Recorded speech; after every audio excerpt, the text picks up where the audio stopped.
সালাতে দোয়া কবুল হয়। সালাতে দোয়া কবুলের তিন জায়গা।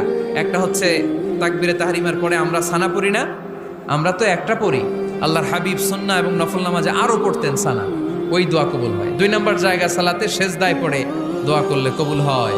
আকরাবু মা ইয়াকুনুল আবদু মির রাব্বিহি ওয়া হুয়া সাজিদ ফাকসিরু ফীহি দুআ।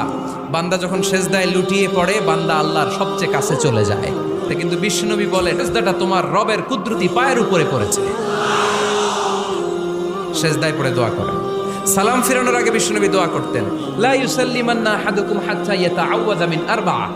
আল্লাহর হাবিব বললেন, চার জিনিস থেকে পানাহ না আছে আমার কোন উম্মত যেন সালাম না ফিরায়। তারা যেন পড়ে, আল্লাহুম্মা ইন্নী আউযু বিকা মিন আযাবিল কবর, আউযু বিকা মিন আযাবি জাহান্নাম, আউযু বিকা মিন ফিতনাতিল মাহইয়া ওয়াল মামাত, আউযু বিকা মিন ফিতনাতিল মাসিহিদ দাজ্জাল। আল্লাহ কবরের আযাব থেকে বাঁচাও, আল্লাহ জাহান্নামের আগুন থেকে বাঁচাও, আল্লাহ জীবন